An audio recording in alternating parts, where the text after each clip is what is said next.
Hello everyone, welcome to our channel Nursing Duo. Today we will discuss about refractive error. सबसे पहले हम discuss करेंगे normal आई के बारे में। तो नॉर्मल आई में कैसे नॉर्मल विजन दिखता है, तो हम बेसिक फिजियोलॉजी पढ़ेंगे विजन की। ठीक है, लाइट रेस आती है, ये होता है कॉर्निया, कॉर्निया से टकराती है, उसके बाद रिफ्रैक्ट होने के बाद लेंस के थ्रू ये रेटिना पे जाती है जहाँ पे इमेज का फॉर्मेशन होता है और हमको क्लियर इमेज विजिबल होती है।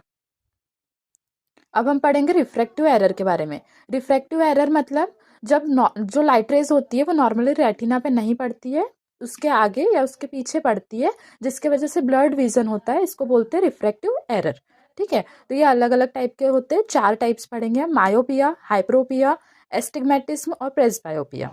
ठीक, हम डिस्कस करेंगे मायोपिया के बारे में, जिसको नियर साइटेडनेस भी बोला जाता है। ठीक है, मायोपिया में क्या होता है, नियर विजन मतलब पास का बहुत क्लियर दिखता है, पर जो फार विजन होता है मतलब दूर का ब्लर्ड दिखता है। ठीक है, हम इसको नियर साइडनेस क्यों बोले हैं, क्योंकि रेटिना के फ्रंट में ही इमेज बन जाती है, मतलब जहाँ दूर तक जाना चाहिए और फिर इमेज का फॉर्मेशन होना चाहिए, रेटिना पे जाना चाहिए, पर उसके पहले भी अगर इमेज बन जाती है तो उसको क्या बोलते हैं, नियर साइटनेस। ठीक है, इसको करेक्ट करने के लिए क्या लगाते हैं, कॉन्केव लेंस, मतलब जो स्पेक्टिकल्स लगेंगे, जो हम लोग लेंस का यूज करेंगे तो उसमें कॉन्केव लेंस लगाएंगे ताकि क्या हो, वो इमेज करेक्ट हो जाए। ठीक है, कॉन्केव लेंस जब यूज करते हैं तो ये जो इमेज यहाँ बन रही है रेटिना के फ्रंट में, वो कहाँ पे बन जाती है, रेटिना पर, जिसके वजह से विजन क्या हो जाता है, क्लियर हो जाता है। ठीक है, अब पढ़ेंगे हाइप्रोपिया। हाइप्रोपिया जिसको फार साइटनेस भी बोलते हैं, इसमें क्या होगा, नियर विजन ब्लर्ड होगा, मतलब मायोपिया के बिल्कुल अपोजिट, और फार विजन जो होगा वो क्लियर दिखेगा। इसमें क्या होगा,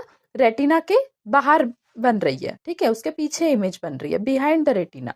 ठीक है, तो रेटिना के इमेज कहाँ बनना चाहिए, रेटिना पर बनना चाहिए, पर उससे दूर बन रही है, इसलिए इसको क्या बोले हैं, फार साइटनेस। ठीक है, और इसमें कॉन्वेक्स लेंस का यूज करेंगे ताकि इमेज क्या बने, रेटिना पे बने।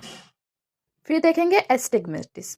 एस्टिग्मेटिस में क्या होता है, दोनों ब्लर्ड विजन दिखता है, नियर विजन भी ब्लर रहता है और फार विजन भी ब्लर रहता है। ठीक है, इमेज की पोजीशन क्या होती है, मल्टीपल पॉइंट्स, मतलब जैसे ये एक ही पॉइंट पे बन रही है, भले ही पास बन रही है या दूर बन रही है, पर एक ही पॉइंट पे बन रही है।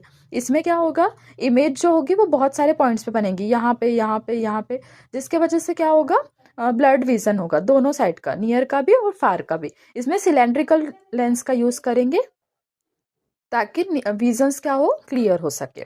फिर पढ़ेंगे प्रेस बायोपिया। प्रेस बायोपिया जो कि एजिंग के वजह से होता है, मतलब जैसे जैसे बुजुर्ग लोगों को देखा होगा कि उनकी विजन क्या होती है, ब्लर्ड होती है। ठीक है, तो नियर विजन को ज़्यादा अफेक्ट करता है, तो नियर विजन क्या दिखेंगी, ब्लर्ड रहेंगी, फार विजन क्लियर हो भी सकती है या फिर नहीं भी हो सकती है।